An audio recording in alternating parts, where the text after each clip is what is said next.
Finally 1,04,204 से भी ज़्यादा लोगों ने इस फ़िल्म को देख लिया है। मॉर्निंग में सुबह-सुबह मतलब 6 घंटे हो रहे हैं इस फ़िल्म को रिलीज़ हुए।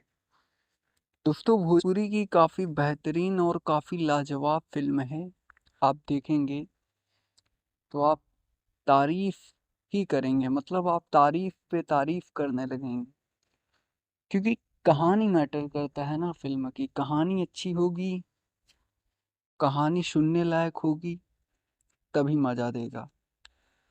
और फ़िल्म भोजपुरी में अच्छी ही बनती हैं और 1,00,000 लोगों ने 6 घंटे में देखा है, तो कुछ तो ख़ास बात होगी फ़िल्म में।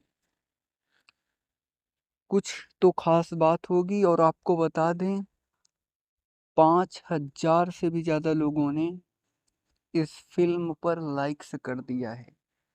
जी हाँ, 5,000 से भी ज़्यादा लोग लाइक किए हैं, तो आप समझ लीजिएगा फ़िल्म कितनी अच्छी होगी। बाकी कुछ यही जानकारी निकल कर आ रही थी। आप सब चैनल के साथ जुड़ सकते हैं, चैनल को सब्सक्राइब करके। जी धन्यवाद दोस्तों।